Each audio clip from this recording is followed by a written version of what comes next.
भाग हुआ गुर संत मिलाया,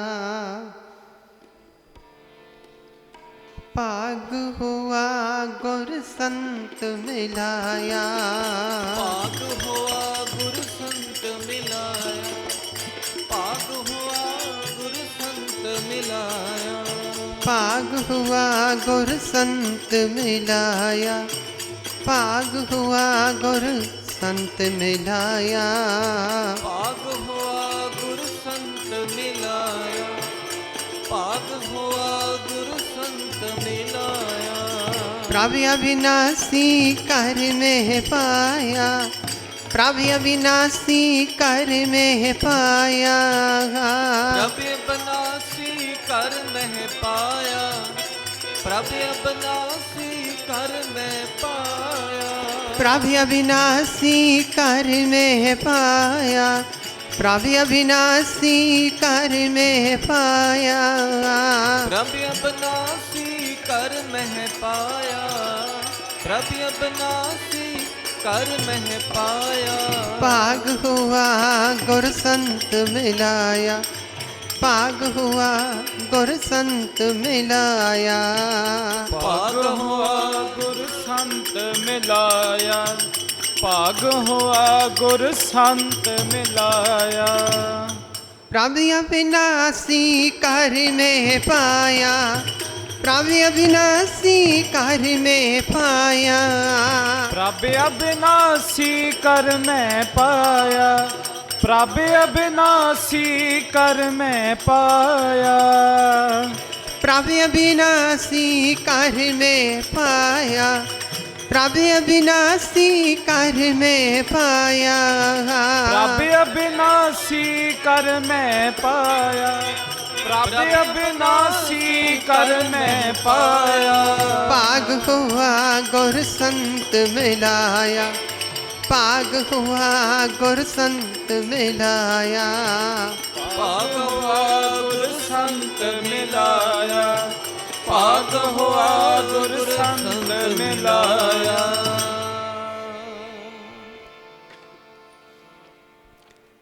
अंदर सच्चा नेहो लाया प्रीतम आपने, तन मन होए निहाल, जागुर दिखा सामने।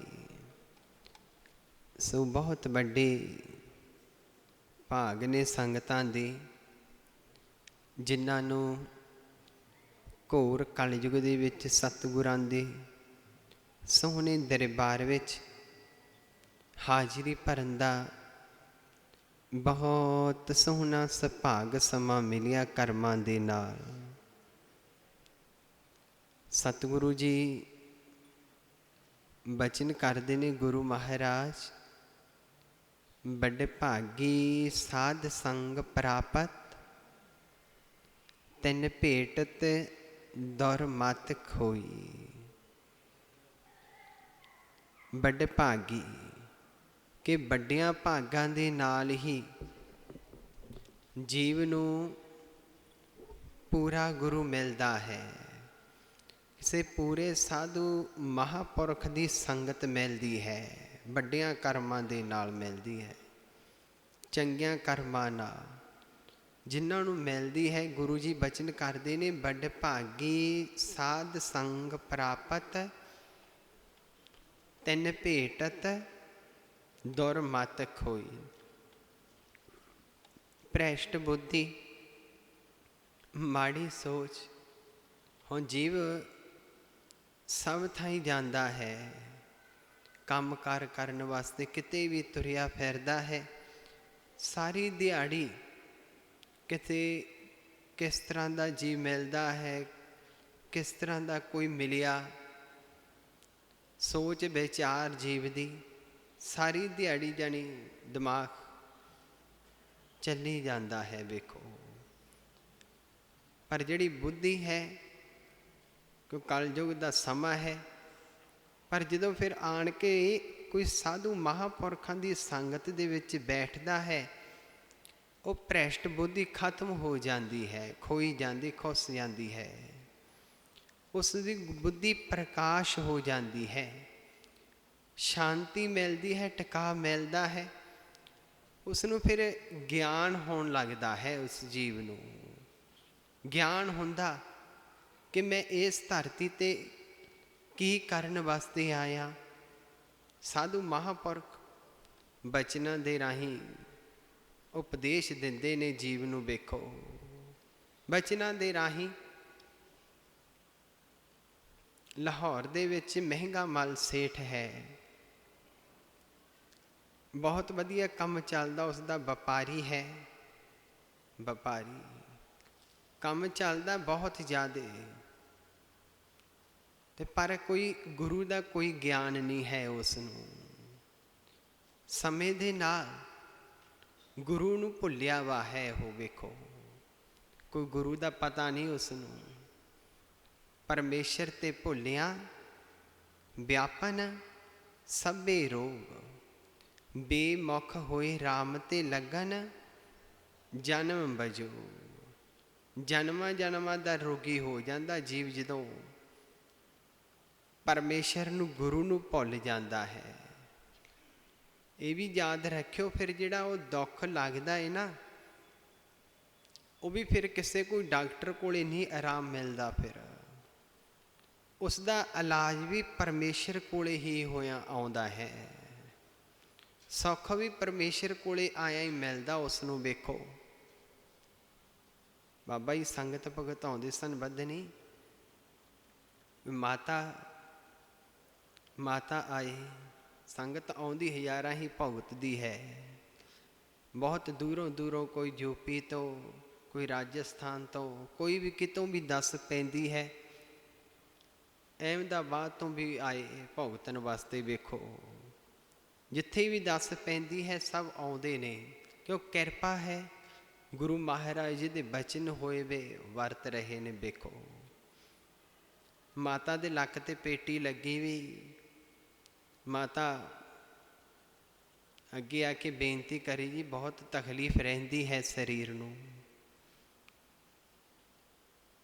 ਵੀ ਡਾਕਟਰਾਂ ਦੇ ਕੋਲੇ ਵੀ ਗਏ, ਪਰ ਕਿਤੋਂ ਵੀ ਕੁਝ ਪਤਾ ਨਹੀਂ ਲੱਗਦਾ। ਬਾਬਾ ਜੀ ਨੇ ਬਚਨ ਕਰਿਆ ਵੀ ਡਾਕਟਰ ਕੀ ਕਹਿੰਦੇ ਨੇ ਜੀ, ਡਾਕਟਰਾਂ ਦੇ ਕੁਝ ਸਮਝ ਨਹੀਂ। ਦਰਦ ਹੁੰਦਾ ਹੈ, ਕੋਈ ਡੈਕਸ ਦੀ ਪ੍ਰੋਬਲਮ ਕਹਿੰਦਾ, ਕੋਈ ਮਣਕਿਆਂ ਦੀ ਕਹਿ ਰਿਹਾ, ਵੀ ਕੋਈ ਕੁਝ ਦੱਸ ਰਿਹਾ ਹੈ। ਉੱਥੋਂ ਫਿਰ ਹਸਪਤਾਲ 'ਚੋਂ ਪਤਾ ਲੱਗਿਆ, ਗੁਰਮੁਖ ਪਿਆਰੇ ਸਨ, ਉਹਨਾਂ ਨੇ ਕਿਹਾ ਵੀ ਤੁਸੀਂ ਉੱਥੇ ਇੱਕ ਵਾਰ ਜਾ ਕੇ ਆਓ, ਵੀ ਅਸੀਂ ਤਾਂ ਬਥੇਰਾ ਮੱਥਾ ਮਾਰ ਲਿਆ, ਐਕਸਰਾ ਵਗੈਰਾ ਸਭ ਕਰ ਚੁੱਕੇ ਹਾਂ, ਪਰ ਸਾਨੂੰ ਕੋਈ ਸਮਝ ਨਹੀਂ ਪੈ ਰਿਹਾ ਇਸ ਦਾ। ਉਹ ਫਿਰ ਕਹਿਣ ਲੱਗੇ, ਮਾਤਾ ਕਹਿਣ ਲੱਗੀ, ਜੀ ਹੁਣ ਆਏ ਹਾਂ, ਤੁਸੀਂ ਕਿਰਪਾ ਕਰੋ। ਬਾਬਾ ਜੀ ਨੇ ਧਿਆਨ ਧਰਿਆ, ਵੇਖਿਆ, ਬਾਬਾ ਜੀ ਬਚਨ ਕਰਨ ਲੱਗੇ ਵੀ ਕੋਈ ਇੱਕ ਮਾਤਾ ਸੀ, ਮਾਤਾ ਬਿਰਧ ਹੈ ਮਾਤਾ, ਪਰ ਕੋਈ ਬਿਮਾਰੀ ਸੀ ਉਸ ਨੂੰ ਲੱਗੀ ਬਈ, ਤੇ ਰੁੱਝ ਕੇ ਯਾਨੀ ਕਾਫੀ ਟਾਈਮ ਸਮਾਂ ਪੈ ਕੇ ਉਹ ਮਾਤਾ ਚੜ੍ਹਾਈ ਕੀਤੀ ਹੈ। ਕੌਣ ਹੈ ਉਹ ਮਾਤਾ, ਕੌਣ ਹੈ ਮਾਤਾ? ਬਾਬਾ ਜੀ ਨੇ ਬਚਨ ਕਰਿਆ। ਉਹ ਸੋਚਣ ਲੱਗੀ, ਕਹਿਣ ਲੱਗੀ, ਜੀ ਮੇਰੇ ਸੱਸ ਮਾਤਾ ਵੀ ਹੈ, ਮੇਰੇ ਉਧਰ ਮਾਤਾ ਉਹ ਵੀ ਨੇ। ਬਾਬਾ ਜੀ ਨੇ ਬਚਨ ਕਰਿਆ, ਨਹੀਂ, ਜਿੱਥੇ ਤੁਹਾਡਾ ਘਰ ਹੈ ਨਾ ਪਿੰਡ ਤੇ ਬਾਹਰ, ਉੱਥੇ ਪਿੰਡ ਦੇ ਅੰਦਰ ਹੈ, ਵਿਚਾਲੇ ਜਾ ਕੇ ਉਹ ਘਰ ਕੋਈ ਵੇਖੋ ਕੌਣ ਹੈ। ਉਹਨੇ ਸੋਚ ਕੇ ਕਹਿਣ ਲੱਗੀ, ਹਾਂ ਬਾਬਾ ਜੀ, ਉਹ ਸਾਡੇ ਕੋਈ ਰਿਸ਼ਤੇਦਾਰੀ 'ਚ ਤਾਂ ਨਹੀਂ ਸੀ, ਪਰ ਉਹ ਮਾਤਾ ਦੇ ਨਾਲ ਮੇਰਾ ਪ੍ਰੇਮ ਬਹੁਤ ਹੈ, ਪ੍ਰੇਮ ਬਹੁਤ ਸੀ। ਆ ਥੋੜ੍ਹਾ ਟਾਈਮ ਹੋ ਗਿਆ ਪਿੱਛੇ ਉਹ ਮਾਤਾ ਚੜ੍ਹਾਈ ਕਰ ਗਈ, ਮੇਰੇ ਕੋਲ ਆਉਂਦੀ ਜਾਂਦੀ, ਮੈਂ ਜਾਂਦੀ ਸੀ, ਜੋ ਚੜ੍ਹਾਈ ਕੀਤੀ ਮੈਂ ਕੋਲ ਹੀ ਸੀ। ਉਹ ਦੁਖੀ ਸੀ, ਬਹੁਤ ਔਖਾ ਸੀ। ਬਾਬਾ ਜੀ ਨੇ ਬਚਨ ਕਰਿਆ ਵੀ ਹਾਂ, ਉਹ ਕਮਜ਼ੋਰ ਬਹੁਤ ਸੀ। ਕਹਿਣ ਲੱਗੀ, ਹਾਂਜੀ। ਉਹ ਫਿਰ ਪਈ ਰਹੀ ਕਾਫੀ ਟਾਈਮ, ਕਮਜ਼ੋਰ ਸੀ। ਹੁਣ ਵੇਖੋ, ਕਹਿਣ ਲੱਗੇ, ਜੀ ਅੱਗੇ ਨਾਲੋਂ ਕੁਝ ਫਰਕ ਲੱਗਦਾ, ਵੀ ਇਹ ਪੇਟੀ ਖੋਲ੍ਹ ਦਿਓ। ਆਪਣੀ ਵਿਚਾਰ ਹੈ ਪਰਮੇਸ਼ਰ ਤੇ ਭੁੱਲਿਆ, ਵਿਆਪਨ ਸਭੇ ਰੋਗ। ਜਦੋਂ ਦੁੱਖ ਬਿਮਾਰੀ ਲੱਗਦਾ, ਗੁਰੂ ਨੂੰ ਭੁੱਲਿਆ, ਤੇ ਫਿਰ ਕਿੱਥੇ ਕਿਰਪਾ ਹੁੰਦੀ ਵਰਤਦੀ ਗੁਰੂ ਦੇ ਪਿਆਰੇ। ਜਦੋਂ ਯਾਦ ਕਰਦੇ ਹਾਂ ਗੁਰੂ ਦੇ ਲੜ ਲੱਗਿਆਂ ਵੇਖੋ। ਸਮਾਂ ਹੋਇਆ, ਮਾਤਾ ਫਿਰ ਪੇਟੀ ਖੋਲ ਦਿੱਤੀ, ਗੇੜਾ ਕੱਢਿਆ ਉਸਨੇ। ਹੁਣ ਵੇਖੋ ਬਈ, ਕਹਿਣ ਲੱਗੀ ਜੀ ਠੀਕ ਹਾਂ, ਅੱਗੇ ਨੂੰ ਫਰਕ ਹੈ। ਬੈਠ ਕੇ ਵੀ ਦੇਖੋ, ਜਦੋਂ ਬੈਠਣ ਲੱਗੀ ਨਾ ਉਦੋਂ ਫੇਰ ਦਰਦ ਹੋਇਆ ਉਸਦੇ, ਇਤਨਾ ਜ਼ਿਆਦਾ ਦਰਦ ਹੋਇਆ, ਪਾਣੀ ਨਿਕਲਿਆ ਅੱਖਾਂ 'ਚੋਂ। ਕਹਿਣ ਲੱਗੀ ਨਹੀਂ ਜੀ ਹਜੇ ਔਖਾ, ਪਰ ਮੈਂ ਅੱਗੇ ਨਾਲੋਂ ਹੁਣ ਮੈਂ ਤੁਰ ਫਿਰ ਸਕਦੀ ਹਾਂ। ਵੀ ਇਹ ਵੀ ਮੈਨੂੰ ਤੁਰਨਾ ਔਖਾ ਸੀ, ਜਕੜਿਆ ਪਿਆ ਸੀ ਸਰੀਰ, ਉਹ ਵੀ ਠੀਕ ਹਾਂ, ਠੀਕ ਹਾਂ ਲੱਗਦਾ। ਬਾਬਾ ਜੀ ਨੇ ਫਿਰ ਵੇਖਿਆ ਵੀ ਕੋਈ ਇੱਕ ਲੜਕੀ ਵੀ ਹੈ ਨੌਜਵਾਨ, ਉਹ ਵੀ ਮਾਰੀ ਵੀ ਕੌਣ ਹੈ। ਉਹਨੇ ਸੋਚਿਆ, ਵੇਖਿਆ, ਕਹਿਣ ਲੱਗਾ ਜੀ ਕੋਈ ਰਿਸ਼ਤੇਦਾਰੀ 'ਚ ਤਾਂ ਹੈ ਨਹੀਂ ਕੋਈ ਸਾਡੇ ਗਾਂ ਦੀ ਗਾਂ। ਉਹ ਵੀ ਦੱਸਿਆ, ਬਾਬਾ ਜੀ ਵਚਨ ਕਰਨ ਲੱਗੇ ਵੀ ਹੈ ਕੋਈ ਦੂਰੋਂ ਹੈ, ਦੂਰੋਂ ਹੈ। ਉਹ ਪੌੜੀਆਂ ਦੇ ਕੋਲੇ ਟੂਟੀ ਲੱਗੀ ਵੀ ਹੈ, ਪੌੜੀਆਂ ਉਤਰਦੀ ਕਰਕੇ ਨਾ ਉਹਦੇ ਉੱਥੇ ਡਿੱਗ ਪਈ ਤਿਲਕਣ ਕਰਕੇ, ਢੂਹੀ ਤੇ ਸੱਟ ਲੱਗੀ ਉਸ ਲੜਕੀ ਦੇ ਵੀ, ਮਣਕਾ ਕੋਈ ਨਾ ਠੀਕ ਹੋਣ ਕਰਕੇ ਉਹ ਵੀ ਚੜ੍ਹਾਈ ਕਰੀਏ, ਦੱਸਿਆ ਬਾਬਾ ਜੀ ਨੇ। ਉਹਨੇ ਸੋਚ ਕੇ ਵੇਖਿਆ, ਕਹਿਣ ਲੱਗੀ ਹਾਂ ਬਾਬਾ ਜੀ ਉਹ ਤਾਂ ਸਾਡੇ ਬਹੁਤ ਦੂਰੋਂ ਰਿਸ਼ਤੇਦਾਰੀ 'ਚੋਂ ਹੈ, ਬਹੁਤ ਦੂਰੋਂ ਹੈ। ਉਹ ਮਰ ਗਈ ਜੀ ਲੜਕੀ, ਇਸੇ ਤਰ੍ਹਾਂ ਹੀ ਹੋਇਆ। ਹੁਣ ਵੇਖੋ ਫਿਰ ਮਾਤਾ ਨੇ ਵਧੀਆ ਗੇੜਾ ਕੱਢਿਆ। ਕਹਿਣ ਲੱਗੀ ਸਰੀਰ ਅੱਗੇ ਨਾਲ ਖੁੱਲ੍ਹ ਗਿਆ, ਮੁੜਕਾ ਵੀ ਆ ਗਿਆ, ਬਹੁਤ ਘਬਰਾਹਟ ਹੁੰਦੀ ਸੀ ਉਹ ਵੀ ਫਰਕ ਪੈ ਗਿਆ। ਬੈਠ ਕੇ ਵੀ ਦੇਖੋ, ਫਿਰ ਉਹ ਮਾਤਾ ਨੇ ਹੌਲੀ ਹੌਲੀ ਬੈਠ ਕੇ ਵੇਖਿਆ। ਕਹਿਣ ਲੱਗੀ ਜਿਹੜਾ ਪਹਿਲਾਂ ਦਰਦ ਹੁੰਦਾ ਸੀ ਨਾ ਉਹ ਬਹੁਤ ਘਟ ਗਿਆ, ਹੁਣ ਉਵੇਂ ਦਰਦ ਨਹੀਂ ਹੈ, ਉਹ ਫਰਕ ਪੈ ਗਿਆ ਅੱਗੇ ਨਾਲੋਂ। ਹੌਲੀ ਹੌਲੀ ਬਾਬਾ ਜੀ ਨੇ ਫਿਰ ਬਚਨ ਕਰੇ ਵੀ ਕੀ ਪਰਿਵਾਰ ਕੰਮ ਕਰਦਾ। ਕਹਿਣ ਲੱਗੀ ਇਹ ਤਾਂ ਜੌਬ ਕਰਦੇ ਨੇ, ਬੱਚੇ ਪੜ੍ਹਦੇ ਨੇ, ਤੇ ਅੰਮ੍ਰਿਤ। ਕਹਿਣ ਲੱਗੇ ਜੀ ਉਹ ਅੰਮ੍ਰਿਤ ਤਾਂ ਨਹੀਂ ਛਕਿਆ ਵੈਸ਼ਨੂੰ। ਹਾਂਜੀ ਅਸੀਂ ਵੈਸ਼ਨੂੰ ਹਾਂ, ਕੋਈ ਖਾਂਦੇ ਪੀਂਦੇ ਤਾਂ ਹੈ ਨਹੀਂ ਅਸੀਂ। ਬਾਬਾ ਜੀ ਨੇ ਫਿਰ ਉਸ ਟਾਈਮ ਤਾੜਨਾ ਕਰੀ, ਬਚਨ ਕਰੇ ਵੀ ਰੱਬ ਨੇ ਸਭ ਕੁਛ ਦੇ ਦਿੱਤਾ, ਦਾਤਾਂ ਦੇ ਦਿੱਤੀਆਂ, ਮਾਇਆ ਸਭ ਕੁਛ, ਕੋਠੀ ਹੈ, ਗੱਡੀ, ਸਭ ਕੁਛ, ਬੱਚੇ ਨੇ, ਪਰ ਜਦੋਂ ਪਰਮੇਸ਼ਰ ਨੂੰ ਯਾਦ ਕਰਨਾ ਸੀ ਉਦੋਂ ਤੁਸੀਂ ਭੁੱਲੇ ਬੈਠੇ। ਹਾਂ, ਬਚਨ ਕਰੇ ਵੀ ਪਹਿਲਾਂ ਗੁਰੂ ਧਾਰੋ, ਅੰਮ੍ਰਿਤ ਛਕੋ। ਮਾਤਾ ਨੇ ਉਸੇ ਟਾਈਮ ਨੱਕ ਨਾਲ ਲਕੀਰਾਂ ਖਿੱਚ ਦਿੱਤੀਆਂ। ਕਹਿਣ ਲੱਗੀ ਬਾਬਾ ਜੀ ਅਸੀਂ ਹੁਣ ਸਾਰਾ ਪਰਿਵਾਰ ਹੀ ਅੰਮ੍ਰਿਤ ਛਕ ਲਵਾਂਗੇ, ਅੰਮ੍ਰਿਤ ਛਕ ਲਵਾਂਗੇ। ਵੇਖੋ ਪਰਮੇਸ਼ਰ ਤੇ ਭੁੱਲਿਆ ਵਿਆਪਨ ਸਭੇ ਰੋਗ ਬੇਮੁਖ। ਸਤਿਗੁਰੂ ਜੀ ਬਚਨ ਕਰਦੇ ਨੇ, ਗੁਰੂ ਮਹਾਰਾਜ, ਬੇਮੁਖ ਹੋ ਜਾਂਦੇ ਆਪਾਂ, ਦਾਤਾਂ ਲੈ ਕੇ ਸਭ ਕੁਛ ਮਿਲ ਜਾਂਦਾ। ਗੁਰੂ ਨਹੀਂ ਪਰ ਅਸੀਂ ਧਾਰਦੇ। ਬੇਮੁਖ ਹੋਏ ਰਾਮ ਤੇ ਲੱਗਣ ਜਨਮ ਬਜੋਗ। ਜਨਮਾਂ ਜਨਮਾਂ ਦਾ ਰੋਗੀ ਹੋ ਜਾਂਦਾ। ਹੁਣ ਜੇ ਆਪਰੇਸ਼ਨ ਹੋ ਜਾਂਦਾ ਮਾਤਾ ਦਾ ਤਾਂ ਵੇਖੋ ਫਿਰ ਵੀਲ ਚੇਅਰ 'ਤੇ ਬੈਠੀ ਰਹਿਣਾ ਸੀ, ਸਾਰੀ ਜ਼ਿੰਦਗੀ ਨਿਕਲ ਜਾਣੀ ਸੀ। ਵੇਖੋ ਐਕਸਰੇ ਦੇ ਵਿੱਚ ਕੁਝ ਨਹੀਂ ਪਤਾ ਲੱਗਦਾ ਸੀਗਾ, ਨਾ ਉਹ ਲੜਕੀ ਨਾ ਉਹ ਮਾਤਾ, ਕੁਝ ਨਹੀਂ ਡਾਕਟਰਾਂ ਦੇ ਸਮਝ ਆਉਂਦਾ। ਜਿਹੜਾ ਜੀਵ ਪਰਮੇਸ਼ਰ ਨੂੰ ਭੁੱਲ ਜਾਂਦਾ, ਪਰਮੇਸ਼ਰ ਨੂੰ ਜਿਹੜਾ ਭੁੱਲ ਜਾਂਦਾ, ਗੁਰੂ ਨੂੰ ਭੁੱਲ ਜਾਂਦਾ, ਛੱਡ ਜਾਂਦਾ। ਵੇਖੋ ਛੱਡ ਜਾਂਦਾ। ਸੋ ਇਸ ਕਰਕੇ ਜਿਹੜਾ ਗੁਰੂ ਨੂੰ ਭੁੱਲ ਗਿਆ, ਗੁਰੂ ਨੂੰ ਭੁੱਲ ਗਿਆ, ਵੇਖੋ ਗੁਰੂ ਨੂੰ ਭੁੱਲ ਗਿਆ। ਉਹ ਕੀ ਹੋਇਆ, ਸਰੀਰ ਨੂੰ ਦਰਦ ਕਰਨ ਲੱਗਿਆ। ਸਰੀਰ ਵੇਖੋ ਮਹਿੰਗਾ ਮਾਲ ਸੇਠ ਹੈ, ਗੁਰੂ ਦਾ ਕੋਈ ਨਾਮ ਨਹੀਂ ਚਾਹਦਾ। ਸਰੀਰ ਦਰਦ ਕਰਦਾ ਹੈ, ਹੱਥ ਪੈਰ ਗੋਡੇ ਸਭ ਸਰੀਰ ਦਰਦ ਇਤਨਾ ਜ਼ਿਆਦਾ ਕਰਦਾ ਹੈ, ਰੋਂਦਾ ਹੈ ਬਹੁਤ ਜ਼ਿਆਦਾ। ਹੌਲੀ ਹੌਲੀ ਬਿਮਾਰੀ ਵਧੀ ਐਸੀ, ਸਰੀਰ ਵੀ ਘਟਣ ਲੱਗਿਆ ਉਸਦਾ। ਮਹਿੰਗਾ ਮਾਲ ਸੇਠ ਦਾ ਵਪਾਰੀ ਹੈ, ਬਹੁਤ ਆਉਂਦੇ ਜਾਂਦੇ ਨੇ, ਬਹੁਤ ਮਾਇਆ ਵੀ ਖਰਚੀ ਉਸਨੇ, ਵੱਡੇ ਵੱਡੇ ਵੈਦਾਂ ਦੇ ਕੋਲ ਵੀ ਗਿਆ, ਪਰ ਕਿਤੋਂ ਵੀ ਕੋਈ ਫਰਕ ਨਾ ਪਿਆ। ਬਹੁਤ ਜੜੀਆਂ ਬੂਟੀਆਂ ਕਰਵਾਈਆਂ, ਪਰ ਸਭ ਪਾਸਿਓਂ ਜਵਾਬ ਹੀ ਮਿਲਦਾ ਗਿਆ ਉਸਨੂੰ। ਜਵਾਬ ਸਤਿਗੁਰਾਂ ਦਾ ਆਨਣ ਪਿਆਰਾ ਸੇਵਕ ਸਿੱਖ, ਤੀਸਰੇ ਪਾਤਸ਼ਾਹ ਦਾ ਸਿੱਖ, ਗੁਰੂ ਅਮਰਦਾਸ ਪਾਤਸ਼ਾਹ ਦਾ ਸਿੱਖ, ਉਹ ਜਾਂਦਾ ਆਉਂਦਾ ਸੀ। ਉਸ ਨੂੰ ਕਹਿਣ ਲੱਗਿਆ, ਸਿੱਖਾ ਜਿਹੜਾ ਮੇਰੇ ਨਾਲ ਹਿਸਾਬ ਕਿਤਾਬ ਕਰਨਾ ਨਾ ਉਹ ਕਰ ਲਾ, ਵੀ ਮੇਰਾ ਪਤਾ ਨਹੀਂ ਮੈਂ ਕਦੋਂ ਮਰ ਜਾਣਾ, ਮੈਨੂੰ ਮੌਤ ਨਜ਼ਰ ਆਉਂਦੀ ਹੈ। ਸਰੀਰ ਘਟ ਗਿਆ ਮੇਰਾ, ਕੋਈ ਬਿਮਾਰੀ ਦਾ ਪਤਾ ਨਹੀਂ ਲੱਗਦਾ। ਸਰੀਰ ਜਦੋਂ ਦਰਦ ਕਰਦਾ ਨਾ, ਬਸ ਮੈਨੂੰ ਲੱਗਦਾ ਮੈਂ ਹੁਣ ਮਰਿਆ ਮਰਿਆ ਮਰਿਆ, ਉਹ ਪਤਾ ਹੀ ਨਹੀਂ ਲੱਗ ਰਿਹਾ ਇਸ ਦਾ। ਸਿੱਖ ਕਹਿਣ ਲੱਗਿਆ ਅੱਛਾ ਵੀ ਕੋਈ ਵੈਦ ਨੂੰ ਦਿਖਾਉਣਾ ਸੀ।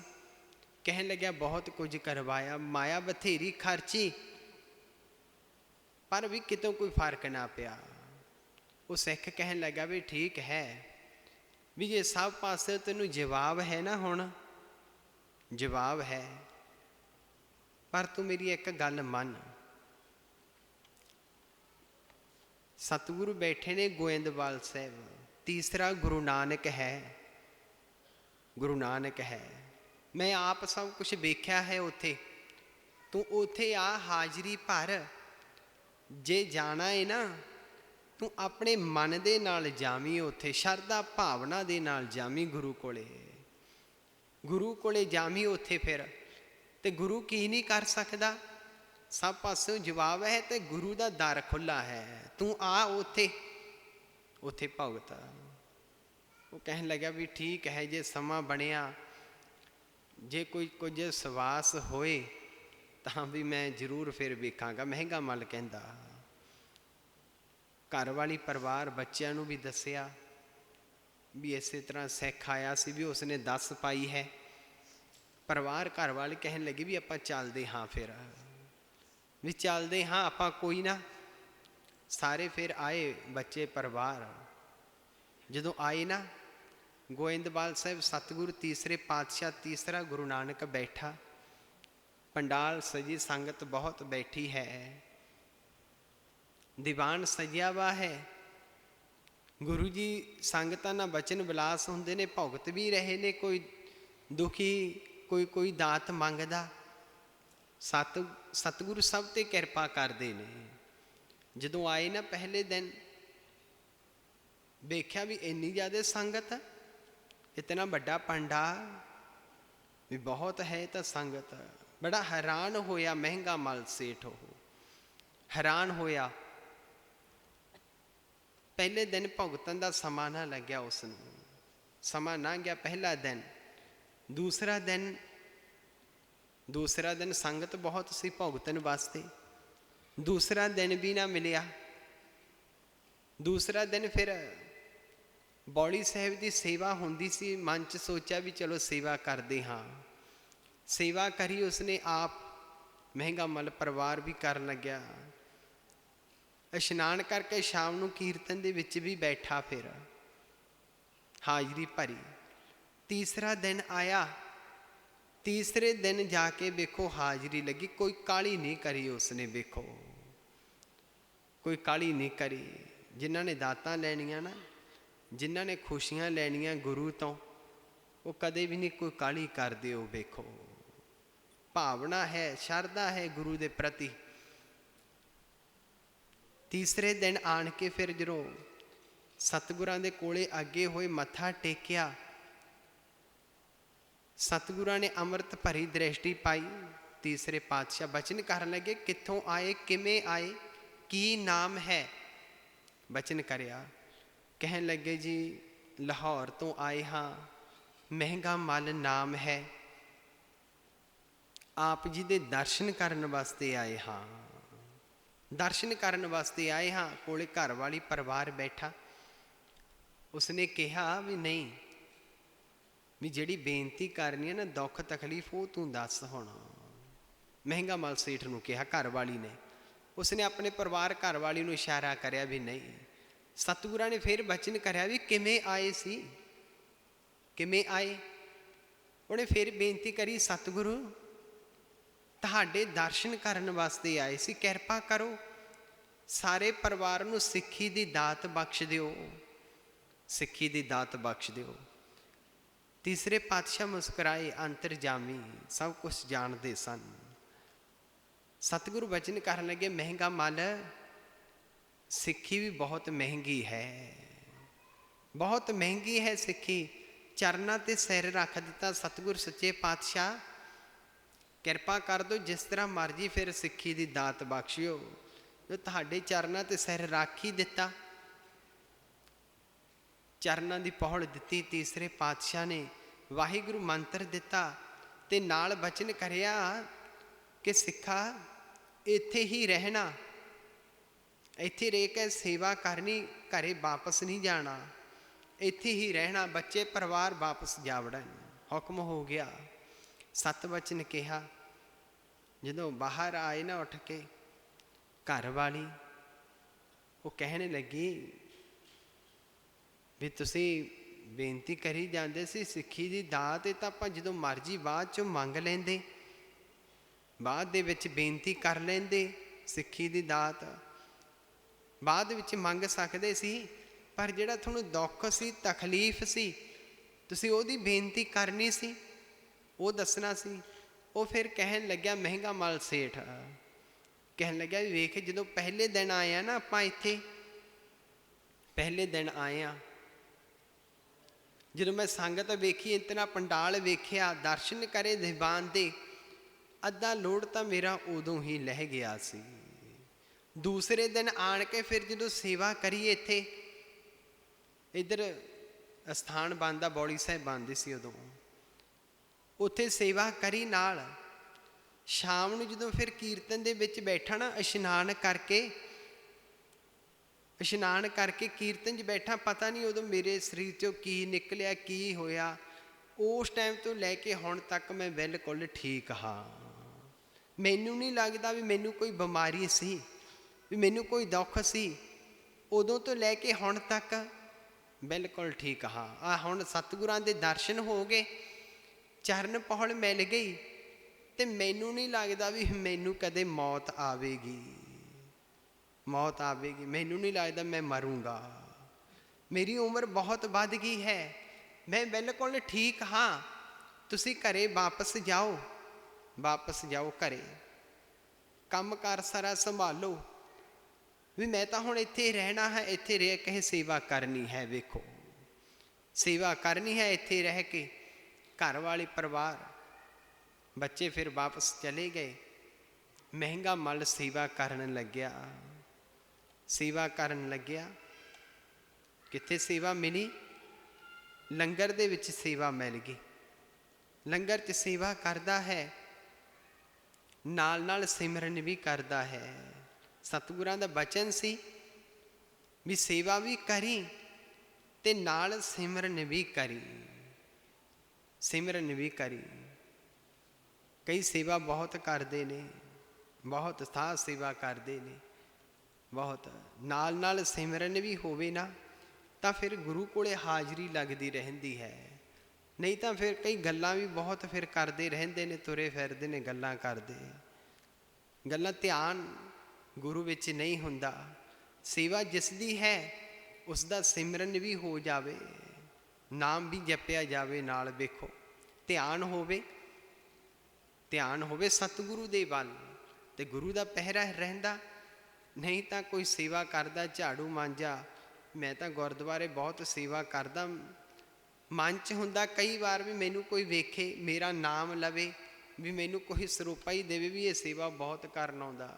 ਹਉਮੈ ਦਾ ਅਧਿਕਾਰੀ ਬਣ ਜਾਂਦਾ ਜੀਵ, ਹਉਮੈ ਪੈ ਜਾਂਦੀ। ਵੇਖੋ, ਸਿਮਰਨ ਵੀ ਹੋਵੇ ਨਾਲ, ਗੁਰੂ ਦਾ ਅਭਿਆਸੀ ਬਣੇ। ਵੇਖੋ, ਤੇ ਗੁਰੂ ਆਪ ਫਿਰ ਪਹਿਰਾ ਰੱਖਦਾ, ਕਿਰਪਾ ਕਰਦਾ ਆਪਣੇ ਪਿਆਰੇ ਤੇ, ਪਿਆਰੇ ਤੇ। ਵੇਖੋ, ਸਮਾਂ ਹੁੰਦਾ ਗਿਆ, ਮਹਿੰਗਾ ਮੱਲ ਸੇਵਾ ਵੀ ਕਰਦਾ, ਨਾਲ ਸਿਮਰਨ ਵੀ ਕਰਦਾ, ਤੇ ਸਤਿਗੁਰਾਂ ਦੇ ਬਚਨ ਵੀ ਸੁਣਦਾ ਬੈਠ ਕੇ, ਬਚਨ ਵੀ ਸੁਣਦਾ। ਸਾਲ, 1.5 ਸਾਲ ਸੇਵਾ ਕਰਦਿਆਂ ਨੂੰ 2 ਸਾਲ ਲੰਘ ਗਏ। ਵੇਖੋ, 2 ਸਾਲ ਲੰਘ ਗਏ।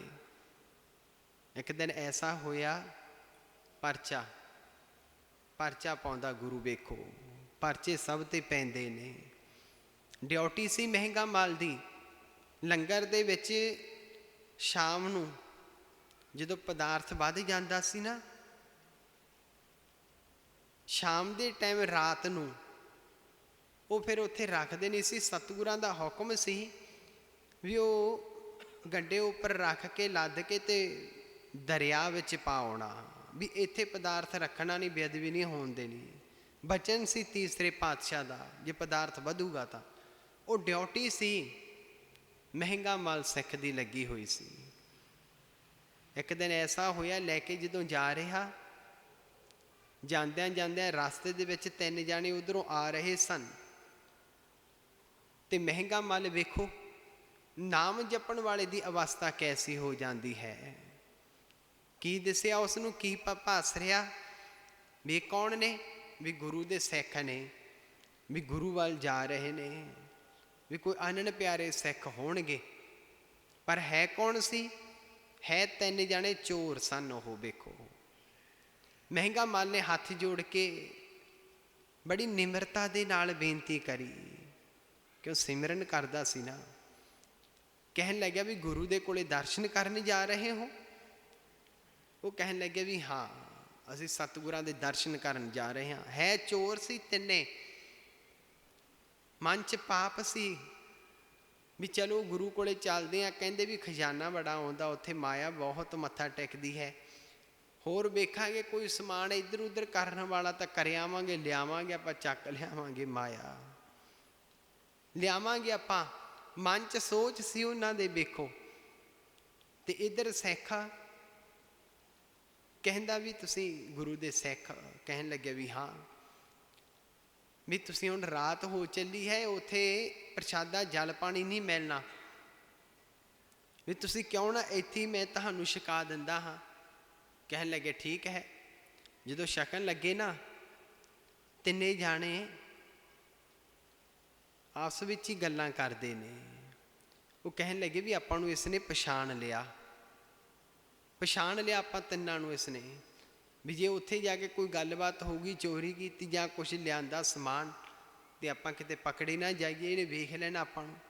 ਦੂਸਰਾ ਕਹਿਣ ਲੱਗਾ ਵੀ ਆਪਾਂ ਇਸ ਨੂੰ ਮਾਰ ਦਿੰਨੇ, ਇੱਥੇ ਕਿਹੜਾ ਕਿਸੇ ਨੂੰ ਕੁਝ ਪਤਾ ਲੱਗਣਾ, ਹਨੇਰਾ ਹੈ, ਕੁਝ ਨਹੀਂ ਪਤਾ ਲੱਗਣਾ।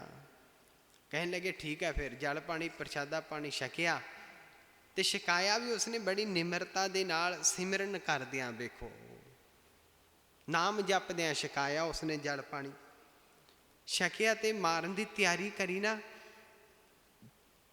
ਤੇ ਫਿਰ ਉੱਥੇ ਫਿਰ ਜਿਹੜਾ ਜਪਿਆ ਵਾ ਨਾਮ ਹੁੰਦਾ ਨਾ, ਸਿਮਰਨ, ਉਸ ਟਾਈਮ ਫਿਰ ਉਹ ਸਹਾਈ ਹੁੰਦਾ। ਫਿਰ ਵੇਖੋ ਉਹ ਸਭ ਚੀਜ਼ਾਂ ਮੋੜ ਦਿੰਦਾ, ਮਨ ਦੇ ਫੁਰਨੇ ਮੋੜ ਦਿੰਦਾ। ਵੇਖੋ ਤੀਸਰਾ ਬੋਲਿਆ,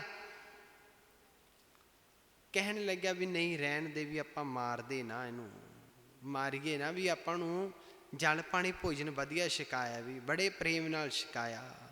ਉਹ ਕਹਿਣ ਲੱਗੇ ਫਿਰ ਕਰੀਏ ਕੀ। ਉਹ ਕਹਿਣ ਲੱਗੇ ਵੀ ਆਪਾਂ ਟੋਆ ਪੱਟ ਲੈਂਦੇ ਹਾਂ ਇੱਥੇ, ਇਸ ਨੂੰ ਅੱਧਾ ਦੱਬ ਚੱਲਦੇ ਹਾਂ, ਇਸ ਨੂੰ ਟੋਏ 'ਚ ਅੱਧਾ ਦੱਬ ਚੱਲਦੇ ਹਾਂ, ਤੇ ਆਪਾਂ ਚੱਲਦੇ ਹਾਂ, ਜਦੋਂ ਵਾਪਸ ਮੁੜਾਂਗੇ ਬਾਹਰ ਕੱਢ ਦੇਵਾਂਗੇ, ਵੀ ਮਾਰੀਏ ਨਾ ਆਪਾਂ। ਉਹ ਕਹਿਣ ਲੱਗੇ ਵੀ ਹਾਂ ਇਹ ਠੀਕ ਹੈ, ਠੀਕ ਹੈ। ਟੋਆ ਪੱਟਿਆ, ਬੰਨ੍ਹ ਲਿਆ, ਟੋਏ 'ਚ ਨੱਪਿਆ, ਅੱਧਾ ਦੱਬ ਦਿੱਤਾ, ਧੌਣ ਬਾਹਰ ਹੈ। ਤੇ ਵੇਖੋ ਸਿੱਖ ਨਾਮ ਜਪਣ ਵਾਲਾ, ਕੋਈ ਮਰ ਗਿਆ ਨਹੀਂ ਕਿਹਾ ਉਸਨੇ, ਕੋਈ ਰੌਲਾ ਨਹੀਂ ਪਾਇਆ, ਕਿਸੇ ਨੂੰ ਕੋਈ ਆਵਾਜ਼ ਨਹੀਂ ਉਸਨੇ ਮਾਰੀ, ਸਿਰਫ ਫਿਰ ਵੀ ਸਿਮਰਨ ਹੀ ਕਰਦਾ, ਬੇਨਤੀ ਕਰਦਾ, ਸਤਿਗੁਰੇ ਵੀ ਤੁਹਾਡਾ ਹੁਕਮ ਹੀ ਹੈ, ਤੁਹਾਡੇ ਮੈਂ ਹੁਕਮ ਵਿੱਚ ਹਾਂ, ਜੋ ਤੁਹਾਨੂੰ ਸਤਿਗੁਰੂ ਭਾਉਂਦਾ ਹੈ ਉਹੀ ਹੋ ਰਿਹਾ ਹੈ। ਵੇਖੋ ਕੈਸਾ ਸਿੱਖ ਹੈ, ਕੋਈ ਰੌਲਾ ਨਹੀਂ ਪਾਇਆ ਉਸਨੇ, ਧਰਤੀ 'ਚ ਨੱਪ ਦਿੱਤਾ, ਚਲੇ ਗਏ ਆਪ। ਫਿਰ ਅੰਮ੍ਰਿਤ ਵੇਲਾ ਹੋਇਆ, ਸਤਸੰਗ ਦੀਵਾਨ ਸਜਿਆ, ਸਤਿਗੁਰੂ ਬੈਠੇ ਆਣ ਕੇ। ਤੀਸਰਾ ਗੁਰੂ ਨਾਨਕ ਪਾਤਸ਼ਾਹ ਸਤਿਗੁਰੂ ਅੰਮ੍ਰਿਤ ਭਰੀ ਦ੍ਰਿਸ਼ਟੀ ਪਾਉਂਦੇ ਨੇ, ਉਹ ਤੀਸਰੇ 3 ਜਾਣੇ ਉਹ ਪਿੱਛੇ ਬੈਠੇ ਨੇ, ਆਣ ਕੇ ਵੇਖ ਰਹੇ ਨੇ ਕਿਹੜਾ ਪਹਿਰੇ ਤੇ ਕਿਸ ਤਰ੍ਹਾਂ ਦਾ ਖੜਾ ਹੈ। ਚੋਰ, ਚੋਰ ਦੀ ਨਿਗਾਹ ਨਾਲ ਵੇਖਦੇ ਨੇ, ਉਹ ਚੋਰ ਹੈ, ਵੇਖਦੇ ਨੇ ਵੀ ਕੋਈ ਕਿੰਨੀ ਕੀ ਭੇਟਾ ਟੇਕ ਰਿਹਾ, ਮੱਥਾ ਮਾਇਆ ਕਿੰਨਾ ਕੁ ਟੇਕਿਆ, ਇਹਦੇ ਕੋਲ ਕੀ ਹੈ, ਕੀ ਲੈ ਕੇ ਆਇਆ, ਕੋਈ ਕਿੱਧਰ ਨੂੰ ਜਾ ਰਿਹਾ, ਸਭ ਥਾਈਂ ਧਿਆਨ ਹੈ। ਅੰਤਰਜਾਮੀ ਸਤਿਗੁਰ ਸੱਚੇ ਪਾਤਸ਼ਾਹ ਤੀਸਰਾ ਗੁਰੂ ਨਾਨਕ ਵੇਖ ਰਿਹਾ, ਪਤਾ ਹੈ ਸਭ ਕੁਝ ਹੀ, ਕੌਤਕ ਹੋ ਰਿਹਾ। ਵੇਖੋ ਪਤਾ ਸਤਿਗੁਰਾਂ ਨੂੰ, ਸਤਿਗੁਰਾਂ ਨੇ ਬਚਨ ਕਰਿਆ ਵੀ ਜਿਹੜੇ ਰਾਤ 3 ਜਾਣੇ ਆਏ ਆ ਨਾ, ਉਹ ਕਿੱਥੇ ਨੇ, ਉਹ ਉਹਨਾਂ ਨੂੰ ਅੱਗੇ ਬੁਲਾਓ, ਅੱਗੇ ਬੁਲਾਓ। ਉਹਨਾਂ ਨੂੰ ਬੁਲਾਇਆ, ਫਿਰ ਪਿੱਛੇ ਬੈਠੇ ਸਨ। ਡਰੇ, ਚੋਰ ਡਰਦਾ ਹੈ। ਡਰ ਹੈ ਹਰ ਇੱਕ ਥਾਂ, ਜਿਹਨੂੰ ਹੋਇਆ ਹੀ ਚੋਰ, ਪਾਪੀ ਪੁੱਛ ਡਰ ਹੈ ਉਸ ਦੇ ਮਨ 'ਚ, ਲੁਕ ਲੁਕ ਕੇ ਵੇਖਦਾ ਰਹਿੰਦਾ। ਉਹ ਡਰ ਹੁੰਦਾ ਨਾ। ਫਿਰ ਉਸ ਨੂੰ ਜਦੋਂ ਆਏ, ਫਿਰ ਮੂਹਰੇ ਆਣ ਕੇ ਖੜੇ। ਸਤਿਗੁਰੂ ਤੀਸਰੇ ਪਾਤਸ਼ਾਹ ਹਜੇ ਬਚਨ ਕਰਨ ਹੀ ਲੱਗੇ ਸਨ, ਬਚਨ ਕਰਨ ਲੱਗੇ ਸਨ। ਉਹ ਪਹਿਲਾਂ ਹੀ ਬੋਲੇ ਤਿੰਨੇ ਜਾਣੇ, ਸਤਿਗੁਰੂ ਜੀ ਪਿੱਛੇ ਬੈਠੇ ਸੀ, ਬੜਾ ਆਨੰਦ ਆਉਂਦਾ ਸੀ, ਕੀਰਤਨ ਬੜਾ ਰਸ ਆਉਂਦਾ ਸੀ, ਕੀਰਤਨ ਦੇ ਵਿੱਚ ਅਸੀਂ ਬੜਾ ਝੂਮੀ ਜਾਂਦੇ ਸੀ, ਬੜਾ ਆਨੰਦ ਆਈ ਜਾਂਦਾ ਸੀ, ਸਾਨੂੰ ਬਹੁਤ ਆਨੰਦ। ਤੀਸਰੇ ਪਾਤਸ਼ਾਹ ਸਤਿਗੁਰੂ ਮੁਸਕਰਾ ਕੇ ਬਚਨ ਕਰਨ ਲੱਗੇ, ਰਾਤ ਜਿਹਨੂੰ ਅੱਧਾ ਧਰਤੀ 'ਚ ਗੱਡ ਕੇ ਆਇਆ ਨਾ, ਮੇਰੇ ਸਿੱਖ ਨੂੰ ਆਨੰਦ ਉਸ ਨੂੰ ਵੀ ਬਹੁਤ ਆਉਂਦਾ ਹੈ, ਉਸ ਨੂੰ ਵੀ ਆਨੰਦ ਬਹੁਤ ਆਉਂਦਾ ਹੈ। ਡਰੇ, ਇੱਕ ਦੂਜੇ ਨੂੰ ਕੂਣੀਆਂ ਮਾਰਨ ਲੱਗੇ ਵੀ ਕਿਵੇਂ ਪਤਾ ਲੱਗ ਗਿਆ, ਇੱਥੇ ਵੀ ਕਿਸ ਨੇ ਦੱਸ ਦਿੱਤਾ ਵੀ ਆਪਾਂ ਧਰਤੀ 'ਚ ਗੱਡਿਆ, ਵੀ ਬਾਹਰ ਚਲਿਆ ਗਿਆ ਉਹ ਵੱਖਰੀ ਗੱਲ ਹੈ, ਆਸੇ ਪਾਸੇ ਹੋਇਆ, ਪਰ ਜਿਹੜਾ ਧਰਤੀ 'ਚ ਗੱਡੇ ਦਾ ਕਿਵੇਂ ਪਤਾ ਲੱਗ ਗਿਆ ਇੱਥੇ, ਤੂੰ ਤਾਂ ਨਹੀਂ ਦੱਸਦਾ। ਇੱਕ ਦੂਜੇ ਨੂੰ ਕਹਿਣ ਲੱਗੇ। ਉਸੇ ਟਾਈਮ ਕੋਲੇ ਖੜੇ ਸੇਵਕ ਘੂਰੀਆਂ ਵੱਟਣ, ਬਾਹਾਂ ਚਾੜਨ, ਸਤਿਗੁਰੂ ਬਚਨ ਕਰਨ ਤੇ ਸੋਧਾ ਲਾਈਏ, ਹੁਣੇ ਪਕੜੀਏ। ਬਾਬਾ ਬੁੱਢਾ ਜੀ ਹੋਰ ਸੇਵਾਦਾਰ, ਸਤਿਗੁਰਾਂ ਨੇ ਇਸ਼ਾਰਾ ਕਰਿਆ, ਨਹੀਂ ਇਹਨਾਂ ਨੂੰ ਨਾਲ ਲੈ ਕੇ ਚੱਲੋ। ਸਤਿਗੁਰੂ ਆਪ, ਤੀਸਰਾ ਗੁਰੂ ਨਾਨਕ ਆਪ ਸਤਿਗੁਰੂ ਗਏ। ਫਿਰ ਉੱਥੇ ਜਿੱਥੇ ਧਰਤੀ ਦੇ ਵਿੱਚ ਅੱਧਾ ਗੱਡਿਆ ਵਾ ਸੀ ਮਹਿੰਗਾ ਮਲ, ਜਦੋਂ ਗਏ ਕੋਲੇ, ਤੇ ਹੁਣ ਵੇਖੋ ਉਹ ਵੀ ਹੁਣ ਸਿਮਰਨ ਕਰਦਾ ਸੀ, ਵਾਹਿਗੁਰੂ ਵਾਹਿਗੁਰੂ ਸ਼ਬਦ ਉਸ ਦਾ ਚੱਲ ਰਿਹਾ ਸੀ, ਕੋਈ ਰੌਲਾ ਨਹੀਂ ਸੀ ਉਹ ਪਾਉਂਦਾ। ਤੇ ਜਦੋਂ ਕੋਲੇ ਗਏ ਨਾ, ਸਿੱਖ ਨੇ ਇੱਕ ਜਾਨਸਰ ਪਹਿਲਾਂ ਹੀ ਆਵਾਜ਼ ਮਾਰੀ, ਉਹ ਸਿੱਖਾ ਸਤਿਗੁਰੂ ਜੀ ਆਏ ਨੇ, ਆਪ ਆਏ ਆ ਸਤਿਗੁਰੂ, ਅੱਖਾਂ ਖੋਲ੍ਹ ਕਰ ਦਰਸ਼ਨ ਬਈ, ਦਰਸ਼ਨ ਕਰ। ਪਰ ਕੋਈ ਪਤਾ ਨਹੀਂ, ਲੈਵ ਲੱਗੀ ਹੈ, ਸਿਮਰਨ ਚੱਲਦਾ ਹੈ, ਕੋਈ ਪਤਾ ਨਹੀਂ ਹੈ। ਵੇਖੋ ਇੱਕ ਨੇ ਫਿਰ ਆਵਾਜ਼ ਮਾਰੀ, ਉਹ ਮਹਿੰਗਾ ਮਲ ਸਤਿਗੁਰੂ ਜੀ ਆਏ ਨੇ ਵੀ, ਅੱਖਾਂ ਖੋਲ੍ਹ ਦਰਸ਼ਨ ਕਰ, ਕੁਝ ਨਹੀਂ ਪਤਾ। ਤੀਸਰੇ ਪਾਤਸ਼ਾਹ ਨੇ ਬਾਬਾ ਬੁੱਢਾ ਜੀ ਨੂੰ ਇਸ਼ਾਰਾ ਕਰਿਆ ਵੀ ਕੋਲੇ ਜਾ ਕੇ ਇਸ ਦੇ ਸਤਨਾਮ ਸਤਨਾਮ ਦਾ ਆਵਾਜ਼ਾ ਦਿਓ। ਜਾ ਕੇ ਕਿਹਾ, ਬਾਬਾ ਬੁੱਢਾ ਜੀ ਨੇ ਸਤਨਾਮ ਦਾ ਆਵਾਜ਼ਾ ਦਿੱਤਾ। ਫਿਰ ਉਸਨੇ ਜਦੋਂ ਅੱਖਾਂ ਖੋਲ੍ਹੀਆਂ ਤਾਂ ਕੀ ਦਰਸ਼ਨ ਕਰਦਾ ਹੈ, ਸਤਿਗੁਰੂ ਆਪ ਖੜੇ ਨੇ। ਤੀਸਰਾ ਗੁਰੂ ਨਾਨਕ ਇੱਥੇ ਆਇਆ ਵਾ, ਇਸ ਜਗ੍ਹਾ 'ਤੇ ਬਰਾਗ ਕਰਨ ਲੱਗਿਆ, ਸਤਿਗੁਰੂ ਸੱਚੇ ਪਾਤਸ਼ਾਹ ਜੇ ਪਤਾ ਹੀ ਲੱਗ ਗਿਆ ਸੀ ਤੁਸੀਂ ਆਪ ਇੱਥੇ ਨਾ ਆਉਂਦੇ, ਇੰਨੀ ਖੇਚਲ ਨਾ ਕਰਦੇ ਸਤਿਗੁਰੂ, ਜੇ ਪਤਾ ਹੀ ਲੱਗ ਗਿਆ ਸੀ ਸਿੱਖਾਂ ਨੂੰ ਭੇਜ ਦਿੰਦੇ, ਹੋਰ ਭੇਜ ਦਿੰਦੇ, ਸਤਿਗੁਰੂ ਆਪ ਨਾ ਇੱਥੇ ਆਉਂਦੇ। ਹੁਣ ਵੇਖੋ ਗੁਰੂ ਕੀ ਬਚਨ ਕਰਦਾ। ਸਤਿਗੁਰੂ ਬਚਨ ਕਰਨ ਲੱਗੇ, ਸਿੱਖਾ ਜਿਹੜਾ ਮੇਰੇ ਪਰਚੇ ਪਾਇਆ ਵਿੱਚੋਂ ਪਾਸ ਹੋ ਜਾਵੇ ਨਾ, ਉੱਥੇ ਮੈਂ ਕਿਸੇ ਨੂੰ ਨਹੀਂ ਭੇਜਦਾ, ਉੱਥੇ ਮੈਂ ਆਪ ਜਾ ਕੇ ਖੁਦ ਉਸ ਦੀ ਪੈਜ ਸਵਾਰਦਾ ਹਾਂ, ਉੱਥੇ ਮੈਂ ਆਪ ਖੁਦ ਪਹੁੰਚਦਾ ਹਾਂ, ਉੱਥੇ ਕਿਸੇ ਨੂੰ ਨਹੀਂ ਮੈਂ ਭੇਜਦਾ। ਉੱਥੇ ਵੇਖੋ ਕਿਸੇ ਨੂੰ ਨਹੀਂ ਭੇਜਦਾ। ਬਰਾਗ ਕਰਨ ਲੱਗਿਆ, ਸਤਿਗੁਰਾਂ ਨੇ ਬਚਨ ਕਰਿਆ, ਤਿੰਨੇ ਚੋਰਾਂ ਨੂੰ ਜਿਹੜੇ ਹੱਥਾਂ ਦੇ ਨਾਲ ਮੇਰੇ ਸਿੱਖ ਨੂੰ ਨੱਪਿਆ ਨਾ, ਟੋਆ ਪੱਟ ਕੇ ਤੇ ਉਵੇਂ ਹੀ ਬਾਹਰ ਕੱਢੋ। ਬਾਹਰ ਕੱਢਿਆ ਮਹਿੰਗਾ ਮਲ ਸਿੱਖ ਨੂੰ, ਫਿਰ ਬਾਹਰ ਕੱਢਿਆ ਤੇ ਸਤਿਗੁਰਾਂ ਨੇ ਬਹੁਤ ਵਰ ਦਿੱਤੇ ਤੇ ਨਾਲ ਬਚਨ ਕਰਿਆ, ਸਿੱਖਾ ਸਾਰੀ ਰਾਤ ਧਰਤੀ ਦੇ ਵਿੱਚ ਰਿਹਾ, ਇਹਨਾਂ ਤਿੰਨਾਂ ਦੇ ਕਰਕੇ ਤੈਨੂੰ ਬੜੀ ਤਕਲੀਫ, ਤੈਨੂੰ ਬੜਾ ਦੁੱਖ ਮਿਲਿਆ, ਦੱਸ ਤੂੰ ਇਹਨਾਂ ਤਿੰਨਾਂ ਨੂੰ ਹੁਣ ਕੀ ਸਜ਼ਾ ਦੇਈਏ, ਆਪਾਂ ਕੀ ਸਜ਼ਾ ਦੇਈਏ ਇਹਨਾਂ ਤਿੰਨਾਂ ਨੂੰ। ਸਤਿਗੁਰੂ ਬਚਨ ਕਰਨ ਲੱਗੇ।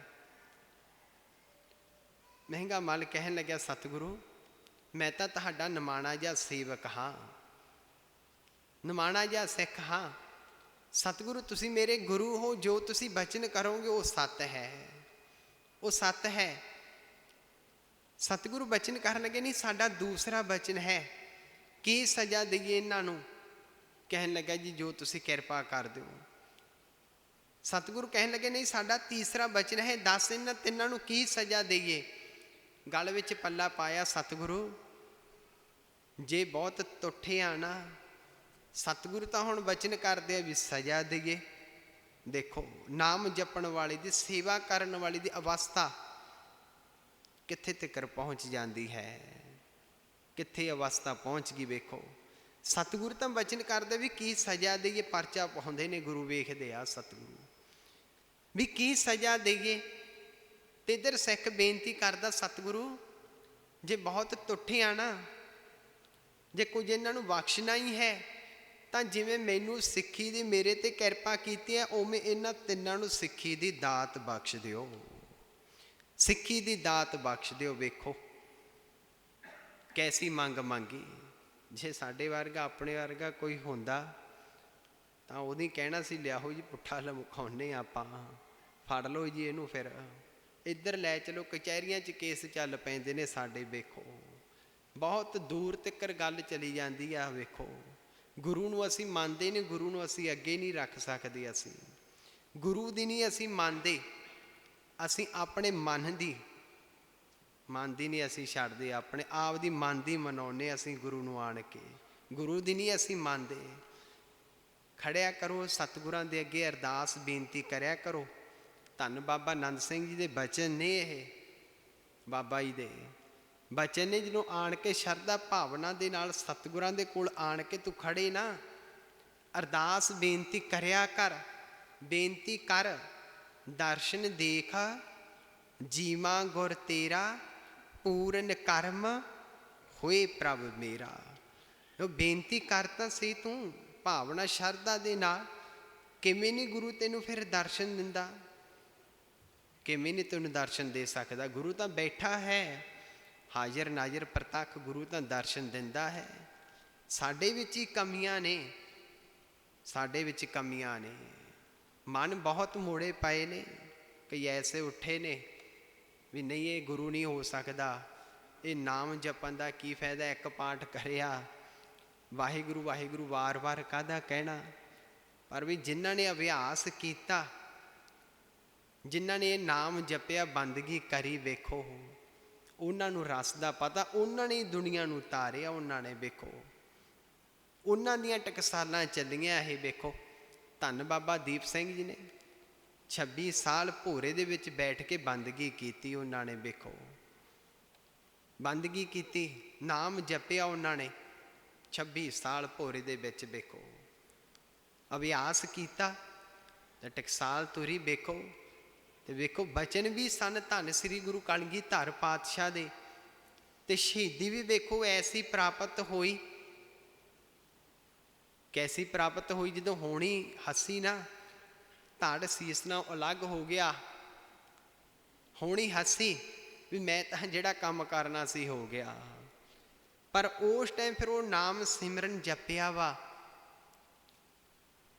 ਫਿਰ ਅੰਮ੍ਰਿਤ ਛਕਿਆ ਵਾ, ਉਹ ਪ੍ਰਗਟ ਹੋਇਆ। ਫਿਰ ਉਸ ਟਾਈਮ ਵੇਖੋ ਧੜ ਉੱਠਿਆ, ਦੋਨੇ ਹੱਥਾਂ ਨਾਲ ਸੀਸ ਚੱਕਿਆ, ਖੱਬੀ ਤਲੀ ਤੇ ਰੱਖਿਆ, ਸੱਜੇ ਹੱਥ ਨਾਲ ਖੰਡਾ ਪਕੜਿਆ, ਤੇ ਫਿਰ ਧੰਨ ਬਾਬਾ ਦੀਪ ਸਿੰਘ ਜੀ ਬਹੁੰਦੇ ਤੁਰੇ ਗਏ। ਵੇਖੋ ਕਹਿੰਦੇ ਕਹਾਉਂਦੇ ਜਰਨਲ ਉਸ ਟਾਈਮ ਦੇ ਆਪਣੇ ਆਪ ਨੂੰ ਬੜੇ ਉੱਚੇ ਅਹੁਦੇਦਾਰ ਕਹਾਉਣ ਵਾਲੇ, ਉਹੀ ਛੱਡ ਕੇ ਮੈਦਾਨ ਛੱਡ ਕੇ ਉਹ ਭੱਜ ਗਏ। ਵੇਖੋ ਭੱਜ ਗਏ। ਕਿਸ ਦੀ ਤਾਕਤ ਹੈ? ਸਿਮਰਨ ਦੀ, ਨਾਮ ਦੀ ਤਾਕਤ ਹੈ। ਵੇਖੋ ਅਸੀਂ ਜਪਜੀ ਸਾਹਿਬ ਦਾ ਪਾਠ ਨਹੀਂ ਕਰ ਸਕਦੇ, ਅਸੀਂ ਬੈਠ ਹੀ ਨਹੀਂ ਸਕਦੇ ਅਸੀਂ। ਵੇਖੋ ਕਰਿਆ ਕਰੋ, ਬਾਬਾ ਜੀ ਵੀ ਬਚਨ ਕਰਦੇ ਨੇ, ਹੁਕਮ ਕਰਦੇ ਨੇ, ਇਹ ਮਰਜ਼ਾਦਾ ਹੈ ਆਪਣੀ ਸਿੱਖ ਦੀ। ਵੇਖੋ ਜ਼ਰੂਰ ਸਿਮਰਨ ਕਰਨਾ ਚਾਹੀਦਾ। ਵੇਖੋ ਕੈਸੀ ਅਵਸਥਾ ਬਣ ਜਾਂਦੀ ਹੈ। ਕੀ ਮੰਗਿਆ ਸਤਿਗੁਰੂ? ਜਿਵੇਂ ਮੈਨੂੰ ਸਿੱਖੀ ਦੀ ਦਾਤ ਬਖਸ਼ੇ, ਉਵੇਂ ਇਹਨਾਂ ਤਿੰਨਾਂ ਨੂੰ ਵੀ ਸਿੱਖੀ ਦੀ ਦਾਤ ਬਖਸ਼ੋ। ਵੇਖੋ ਦਾਤ ਬਖਸ਼ੋ। ਸਿਮਰਨ ਕਰਨ ਦੇ ਨਾਲ, ਨਾਮ ਜਪਣ ਦੇ ਨਾਲ ਮਨ ਵਿੱਚੋਂ ਸਭ ਕੁਛ ਨਿਕਲ ਗਿਆ ਸੀ। ਈਰਖਾ ਹੈ ਨਹੀਂ ਸੀ ਮਨ ਦੇ ਵਿੱਚ। ਈਰਖਾ ਹੈ ਨਾ ਜਿਹੜੀ, ਸਭ ਤੋਂ ਵੱਡਾ ਇਹ ਪਾਪ ਬਣਾਉਂਦੀ। ਈਰਖਾ ਦੇ ਨਾਲ ਹੀ ਝੂਠ ਬੋਲਿਆ ਜਾਂਦਾ, ਈਰਖਾ ਦੇ ਨਾਲ ਹੀ ਨਿੰਦਿਆ ਚੁਗਲੀਆਂ ਹੁੰਦੀਆਂ ਨੇ। ਫਿਰ ਵੇਖੋ ਈਰਖਾ ਦੇ ਨਾਲ ਸਭ ਤੋਂ ਵੱਡੀ। ਸੋ ਸਮਾਂ ਹੋਇਆ ਸਤਿਗੁਰੂ ਫਿਰ ਵਾਪਸ ਜਦੋਂ ਗੋਇੰਦਵਾਲ ਸਾਹਿਬ ਆਏ, ਆਸਨ ਤੇ ਬੈਠੇ, ਤੇ ਗੁਰੂ ਜੀ ਨੇ ਬਹੁਤ ਵਰ ਦਿੱਤੇ ਮਹਿੰਗਾ ਮਲ ਨੂੰ ਸਿੱਖ ਨੂੰ। ਵੇਖੋ ਤੀਸਰੇ ਪਾਤਸ਼ਾਹ ਨੇ 22 ਮੰਜੀਆਂ ਗੁਰਸਿੱਖਾਂ ਨੂੰ ਬਖਸ਼ੀਆਂ ਸਨ ਤੀਸਰੇ ਪਾਤਸ਼ਾਹ ਨੇ, ਜਿਨ੍ਹਾਂ ਦੇ ਵਿੱਚ ਮਹਿੰਗਾ ਮਲ ਦਾ ਵੀ ਨਾਮ ਆਉਂਦਾ। ਇੱਕ ਮੰਜੀ ਮਹਿੰਗਾ ਮਲ ਨੂੰ ਵੀ ਦਿੱਤੀ, ਜਾ ਸਿੱਖਾ ਤੈਨੂੰ ਬ੍ਰਹਮ ਗਿਆਨ ਹੋਇਆ ਵਾ ਹੈ, ਜਾ ਕੇ ਤੂੰ ਵੀ ਹੁਣ ਦੁਨੀਆ ਨੂੰ ਸਿੱਖੀ ਦਾ ਪ੍ਰਚਾਰ ਕਰ। ਸਿੱਖੀ ਦਾ ਪ੍ਰਚਾਰ ਕਰਨ ਵਾਸਤੇ ਸਤਿਗੁਰਾਂ ਨੇ ਉਸ ਨੂੰ ਵੀ ਵੇਖੋ ਤੋਰਿਆ, ਨਾਲ ਸਿੱਖ ਦਿੱਤੇ ਹੋਰ। ਇੱਕ ਮੰਜੀ ਉਸ ਨੂੰ ਵੀ ਬਖਸ਼ੀ ਤੀਸਰੇ ਪਾਤਸ਼ਾਹ ਨੇ। ਸੋ ਇਸ ਕਰਕੇ ਇਹ ਜਿਹੜਾ ਦਰਬਾਰ ਹੈ ਨਾ, ਇਹ ਗੁਰੂ ਨਾਨਕ ਪਾਤਸ਼ਾਹ ਦਾ ਦਰਬਾਰ ਹੈ, ਸੱਚੀ ਸਰਕਾਰ ਦਾ ਦਰਬਾਰ ਹੈ। ਕੋਈ ਵੀ ਸ਼ਰਧਾ ਭਾਵਨਾ ਦੇ ਨਾਲ ਹਾਜ਼ਰੀ ਭਰਦਾ ਹੈ, ਸੇਵਾ ਕਰਦਾ ਹੈ, ਸਿਮਰਨ ਕਰਦਾ ਹੈ, ਗੁਰੂ ਬੈਠਾ ਹੈ। ਗੁਰੂ ਸਭ ਦਾਤਾਂ ਦਿੰਦਾ ਹੈ, ਝੋਲੀਆਂ ਭਰਦਾ ਹੈ। ਗੁਰੂ ਤਾਂ ਜੁਗਾਂ ਜੁਗਾਂ ਤੋਂ ਹੀ ਦੇ ਰਿਹਾ ਹੈ। ਗੁਰੂ ਦਿੰਦਾ ਦੇ ਲੈਂਦੇ ਥੱਕ ਪਾਏ, ਜੁਗਾ ਜੁਗਾਂਤਰ ਖਾਈ ਖਾਏ। ਗੁਰੂ ਤਾਂ ਜੁਗਾਂ ਜੁਗਾਂ ਤੋਂ ਹੀ ਆਪਾਂ ਨੂੰ ਇਹ ਸਭ ਕੁਝ ਦੇ ਰਿਹਾ ਹੈ। ਸੋ ਇਸ ਕਰਕੇ ਕਰਮਾਂ ਨਾਲ ਸੁਭਾਗਾ ਸਮਾਂ ਬਣਿਆ ਹੈ। ਬਾਬਾ ਜੀ ਦੀਵਾਨ ਵਿੱਚ ਪਹੁੰਚਣ ਵਾਲੇ ਨੇ, ਦਰਗਾਹੀ ਬਚਨਾਂ ਦਾ ਸਮਾਂ ਵੀ ਹੈ। ਸੋ ਆਪਾਂ ਨੇ ਸਭ ਨੇ ਹੀ ਬਚਨ ਦਰਗਾਹੀ ਸਰਵਣ ਕਰਕੇ ਆਪਾਂ ਖੁਸ਼ੀਆਂ ਪ੍ਰਾਪਤ ਕਰਨੀਆਂ ਨੇ। ਸੋ ਇਹ ਕਰਮਾਂ ਨਾਲ ਸਮਾਂ ਮਿਲਦਾ ਹੈ। ਇਸੇ ਤਰ੍ਹਾਂ ਆਪਾਂ ਹਾਜ਼ਰੀਆਂ ਭਰ ਕੇ ਆਪਾਂ ਆਪਣਾ ਜੀਵਨ ਸਫਲਾ ਬਣਾਉਣਾ ਹੈ। ਸੋ ਮਹਾਂਪੁਰਖ ਆਉਂਦੇ ਨੇ ਸੰਸਾਰ 'ਤੇ, ਜੀਵ ਨੂੰ ਤਾਰਨ ਵਾਸਤੇ ਆਉਂਦੇ ਨੇ। ਵੇਖੋ ਕਿਸੇ ਨਾਲ ਕੋਈ ਵੈਰ ਨਹੀਂ ਹੁੰਦਾ ਮਹਾਂਪੁਰਖਾਂ ਦਾ, ਨਿਰਵੈਰ ਹੁੰਦੇ ਨੇ ਮਹਾਂਪੁਰਖ, ਤਾਰਨ ਵਾਸਤੇ ਆਉਂਦੇ ਨੇ। ਬਾਬਾ ਜੀ ਵਚਨ ਕਰਿਆ ਕਰਦੇ ਨੇ, ਮਹਾਂਪੁਰਖ ਦੇ ਨਾਲ ਜੀਵ ਦਾ ਨਾਮ ਸਿਮਰਨ ਦਾ ਹੀ ਸੰਬੰਧ ਹੋਵੇ, ਕੋਈ ਮਾਇਆ ਦਾ ਕੋਈ ਸੰਬੰਧ ਨਹੀਂ ਰੱਖਣਾ ਚਾਹੀਦਾ, ਨਾਮ ਜਪਣ ਦਾ ਬਸ। ਕਿਉਂ ਮਹਾਂਪੁਰਖਾਂ ਨੇ ਨਾਮ ਜਪਾਉਣਾ ਹੈ। ਸੰਤ ਕਾ ਮਾਰਗ ਧਰਮ ਕੀ ਪੌੜੀ, ਇਹ ਸੰਤਾਂ ਦਾ ਮਾਰਗ ਹੈ। ਨਾਮ ਜਪਣਾ ਤੇ ਨਾਮ ਜਪਾਉਣਾ, ਧਰਮ ਦੀ ਇਹ ਪੌੜੀ, ਨਾਮ ਜਪਣਾ ਨਾਮ ਜਪਾਉਣਾ। ਮਹਾਂਪੁਰਖਾਂ ਦਾ ਇਹ ਬਚਨ ਹੁੰਦਾ ਹੈ। ਵੇਖੋ ਕੋਈ ਸਾਧੂ ਮਹਾਂਪੁਰਖ ਸਨ, ਨਾਮ ਜਪਣ ਵਾਲੇ। ਇਸੇ ਤਰ੍ਹਾਂ ਸਤਸੰਗ ਸਜਿਆ ਸੀ। ਜਦੋਂ ਸਮਾਪਤੀ ਹੋਈ ਨਾ, ਸੰਗਤਾਂ ਜਾਣ ਲੱਗੀਆਂ, ਇੱਕ ਮਾਤਾ ਆਈ ਉੱਠ ਕੇ, ਨਾਲ ਉਸਦੇ ਬੱਚਾ ਹੈ, ਛੋਟਾ ਜਿਹਾ ਬੱਚਾ ਹੈ ਉਸਦੇ ਨਾਲ, 14-15 ਸਾਲ ਦਾ।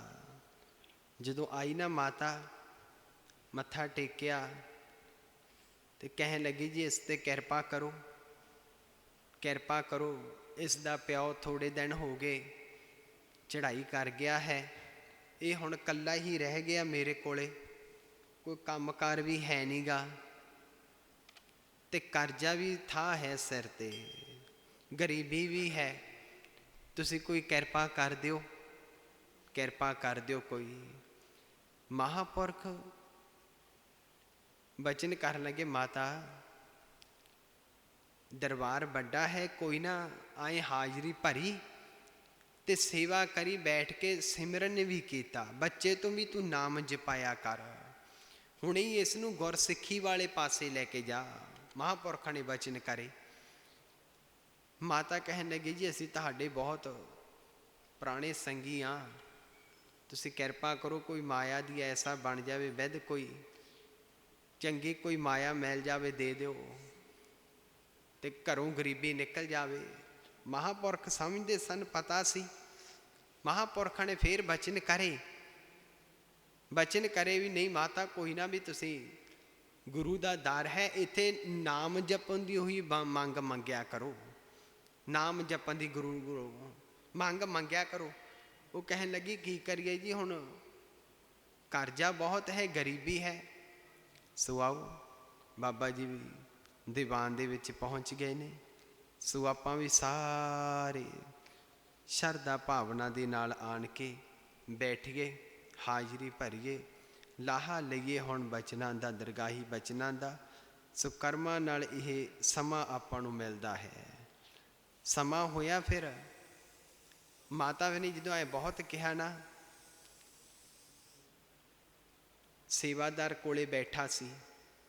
ਮਹਾਂਪੁਰਖਾਂ ਨੇ ਉਸ ਨੂੰ ਇਸ਼ਾਰਾ ਕਰਿਆ ਵੀ ਆ 50 ਰੁਪਏ ਇਸ ਬੱਚੇ ਨੂੰ ਫੜਾ ਦੇ। ਉਹ ਸੇਵਾਦਾਰ ਨੇ ਬੱਚੇ ਨੂੰ 50 ਰੁਪਏ ਜਦੋਂ ਫੜਾਏ ਨਾ, ਮਾਤਾ ਨੇ ਵੇਖਿਆ ਵੀ ਇਹ ਤਾਂ 50 ਰੁਪਏ ਨੇ, 50 ਰੁਪਏ ਨੇ। ਮਾਤਾ ਨੇ ਵੇਖਿਆ, ਉਸਨੇ ਉਸੇ ਟਾਈਮ ਫੜੇ, ਕਹਿਣ ਲੱਗੀ ਮਹਾਂਪੁਰਖੋ ਇਹ 50 ਰੁਪਏ ਨਾਲ ਸਾਡਾ ਕੀ ਬਣਨਾ, ਅਸੀਂ ਇਹ ਨਹੀਂ ਲੈ ਕੇ ਜਾਣੇ, ਅਸੀਂ ਨਹੀਂ ਲੈਣੇ, ਤੁਸੀਂ ਰੱਖੋ ਆਪਣੇ ਆਪ ਦੇ ਕੋਲੇ ਰੱਖ ਲਓ।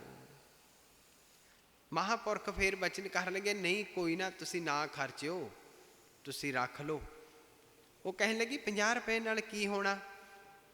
ਮਹਾਂਪੁਰਖ ਕਹਿਣ ਲੱਗੇ ਚਲੋ ਫਿਰ ਠੀਕ ਹੈ, ਸੇਵਾ ਕਰੋ। ਵੇਖੋ ਮਹਾਂਪੁਰਖ ਸਭ ਦਾਤਾਂ ਦਿੰਦੇ ਨੇ, ਜੀਵ ਨੂੰ ਸਭ ਕੁਛ ਬਖਸ਼ਦੇ ਨੇ। ਵੇਖੋ ਸਮਾਂ ਹੋਇਆ, ਸੇਵਾ ਕਰਨ ਚਲੀ ਗਈ ਮਾਤਾ, ਬੱਚੇ ਨੂੰ ਬੁਲਾਇਆ। ਮਹਾਂਪੁਰਖਾਂ ਨੇ ਕਿਹਾ ਵੀ ਆ ਤੂੰ ਨਾ 50 ਰੁਪਏ ਰੱਖੀ ਸੰਭਾਲ ਕੇ ਤੇ ਕਿਸੇ ਨੂੰ ਦੇਈ ਨਾ, ਤੇ ਕੋਈ ਨਾ ਘਰੇ ਤੂੰ ਐਂ ਸੰਭਾਲ ਕੇ ਰੱਖ ਲਈ। ਜਦੋਂ ਫਿਰ ਸੇਵਾ ਕਰਕੇ ਮਾਤਾ ਜਾਣ ਲੱਗੇ ਨਾ, ਇੰਨੇ ਟਾਈਮ ਨੂੰ ਮਾਤਾ ਨੂੰ ਫਿਰ ਯਾਦ ਆਇਆ, ਤੁਰੇ ਜਾਂਦਿਆਂ ਕਹਿਣ ਲੱਗੇ ਵੀ ਤੈਨੂੰ ਮਹਾਂਪੁਰਖਾਂ ਨੇ ਬੁਲਾਇਆ ਸੀ, ਕੀ ਕਹਿੰਦੇ ਸੀ। ਬੱਚੇ ਨੇ ਪਹਿਲਾਂ ਨਾਂ ਦੱਸਿਆ, ਫਿਰ ਕਹਿਣ ਲੱਗਿਆ ਵੀ ਮੈਨੂੰ ਮਹਾਂਪੁਰਖਾਂ ਨੇ ਨਾ 50 ਰੁਪਏ ਦਿੱਤੇ ਸੀ। ਮਾਤਾ ਉਸੇ ਟਾਈਮ ਹੀ ਮੁੜ ਆਈ, ਆਣ ਕੇ ਮਹਾਂਪੁਰਖਾਂ ਕੋਲ ਮੱਥਾ ਟੇਕ ਦਿੱਤਾ। ਕਹਿਣ ਲੱਗੇ ਅਸੀਂ ਇਹ 50 ਰੁਪਏ ਕੀ ਕਰਨੇ ਆ, ਤੁਸੀਂ ਇਹ ਰੱਖ ਲਓ। ਮਹਾਂਪੁਰਖ ਕਹਿਣ ਲੱਗੇ ਮਾਤਾ ਇਹ 50 ਰੁਪਏ ਨਹੀਂ ਸੀ, ਇਹ ਤਾਂ ਤੈਨੂੰ ਬਹੁਤ ਕੁਛ ਦਿੰਦੇ ਸੀ ਅਸੀਂ। ਠੀਕ ਹੈ, ਜੇ ਤੇਰੇ ਕਰਮਾਂ 'ਚ ਹੀ ਨਹੀਂ ਸੀ ਫਿਰ। ਇੰਨਾ ਟਾਈਮ ਮਾਤਾ ਉੱਠੀ ਬੜੀ ਛੇਤੀ ਦੇ ਨਾਲ ਬਾਹਰ, ਜਦੋਂ ਜਾਣ ਲੱਗੀ ਨਾ, ਘਰ ਨੂੰ ਵਾਪਸ ਜਾਣ ਲੱਗੀ, ਰੋਡ 'ਤੇ ਸੜਕ 'ਤੇ ਜਦੋਂ ਚੜੀ ਤੇ ਉੱਧਰੋਂ ਬਹੁਤ ਤੇਜ਼ ਗੱਡੀ ਆਉਂਦੀ, ਬੱਚੇ 'ਚ ਵੱਜੀ ਤੇ ਐਕਸੀਡੈਂਟ ਹੋਇਆ। ਬੱਚਾ ਵੀ ਥਾਂ 'ਤੇ ਮਰ ਗਿਆ, ਬੱਚਾ ਵੀ ਮਰ ਗਿਆ। ਤੇ ਮਾਤਾ ਰੋਈ, ਹੁਣ ਬੱਚਾ ਇਕੱਲਾ ਸੀ, ਘਰ ਵਾਲਾ ਵੀ ਇਕੱਲੀ ਰਹਿ ਗਈ ਮਾਤਾ। ਉੱਥੇ ਵੀ ਰੋਈ, ਆਣ ਕੇ ਮਹਾਂਪੁਰਖਾਂ ਕੋਲੇ ਵੀ ਉੱਚੀ ਉੱਚੀ ਰੋਣ ਲੱਗ ਗਈ। ਕਹਿਣ ਲੱਗੀ ਜੀ ਅੱਗੇ ਤਾਂ ਪਹਿਲਾਂ ਘਰ ਵਾਲਾ ਪਤੀ ਹੈ ਨਹੀਂ ਸੀ, ਬਿਪਤਾ ਬਹੁਤ ਵੱਡੀ ਸੀ, ਬੱਚੇ ਦਾ ਸਹਾਰਾ ਸੀ, ਉਹ ਵੀ ਹੈ ਨਹੀਂ, ਹੁਣ ਐਕਸੀਡੈਂਟ ਹੋ ਗਿਆ, ਮਰ ਗਿਆ, ਉਹ ਵੀ ਮਰ ਗਿਆ। ਹੁਣ ਵੀ ਮੈਂ ਤਾਂ ਮੰਗਦੀ ਸੀ। ਮਹਾਂਪੁਰਖ ਕਹਿਣ ਲੱਗੇ ਮਾਤਾ ਸਾਨੂੰ ਪਤਾ ਸੀਗਾ ਤੇਰੇ ਬੱਚੇ ਦੀ ਉਮਰ ਸਿਰਫ ਅੱਧੇ ਕੁ ਘੰਟੇ ਦੀ ਉਮਰ ਸੀ, ਤੇਰੇ ਬੱਚੇ ਦੀ ਉਮਰ ਹੈ ਨਹੀਂ ਸੀ, ਅੱਧੇ ਘੰਟੇ ਦੀ ਉਮਰ ਸੀ, ਸਾਨੂੰ ਪਤਾ ਸੀ। 50 ਰੁਪਏ ਅਸੀਂ ਇਸ ਕਰਕੇ ਹੀ ਦਿੰਦੇ ਸੀ ਮਾਤਾ ਕਿ ਤੇਰੇ ਬੱਚੇ ਦੀ ਉਮਰ ਅਸੀਂ 50 ਸਾਲ ਦੀ ਉਮਰ ਅਸੀਂ ਵਧਾ ਦਿੱਤੀ ਸੀ। 50 ਸਾਲ ਦੀ ਉਮਰ ਵੇਖੋ ਮਾਤਾ, ਹੁਣ ਤੇਰੇ ਕਰਮਾਂ 'ਚ ਹੀ ਨਹੀਂ ਸੀ, ਤੇਰੇ ਕਰਮਾਂ 'ਚ ਹੀ ਹੈ ਨਹੀਂ ਸੀ ਇਹ ਦਾਤ। ਵੇਖੋ ਮਹਾਂਪੁਰਖ ਦਿੰਦੇ ਨੇ ਸਭ ਨੂੰ ਦਾਤਾਂ, ਨਿਰਵੈਰ ਨੇ ਸਭ ਦਿੰਦੇ ਨੇ ਦਾਤਾਂ। ਪਰ ਆਪਾਂ ਜੇ ਬਚਨ ਮੰਨਾਂਗੇ, ਬਚਨਾਂ 'ਤੇ ਪਹਿਰਾ ਦੇ ਦੇਵਾਂਗੇ। ਹੁਣ ਆਉਂਦੇ ਬਾਬਾ ਜੀ ਬਚਨ ਕਰਦੇ ਵੀ ਗੁਰੂ ਧਾਰੋ, ਅੰਮ੍ਰਿਤ ਛਕੋ, ਅੰਮ੍ਰਿਤ ਵੇਲੇ ਉੱਠ ਕੇ ਸਿਮਰਨ ਕਰਿਆ ਕਰੋ। ਹੁਣ ਬਚਨ ਹੁੰਦੇ ਨੇ, ਜੇ ਬਚਨਾਂ 'ਤੇ ਪਹਿਰਾ ਦਿੱਤਾ ਜਾਵੇ ਤਾਂ ਕੀ ਕੁਝ ਨਹੀਂ ਪ੍ਰਾਪਤ ਹੁੰਦਾ। ਵੇਖੋ ਸੋ ਇਸ ਕਰਕੇ ਸਮਾਂ ਹੈ ਕਰਮਾਂ ਦੇ ਨਾਲ। ਸੋ ਆਓ ਦਰਗਾਹੀ ਬਚਨਾਂ ਦਾ ਸਮਾਂ ਹੈ। ਸੋ ਆਪਾਂ ਸਾਰੇ ਹੀ ਬਚਨ ਸਰਵਣ ਕਰਕੇ ਆਪਾਂ ਆਪਣੇ ਜੀਵਨ 'ਤੇ ਢਾਲ ਕੇ ਲਾਹਾ ਪ੍ਰਾਪਤ ਕਰੀਏ। ਸੋ ਆਓ ਧਾਰਨਾ ਦੇ ਨਾਲ ਹਾਜ਼ਰੀ ਲਵਾਈਏ, ਕੋਈ ਵੀ ਰਸਨਾ ਵਾਂਝੀ ਨਾ ਰਹਿ ਜਾਏ।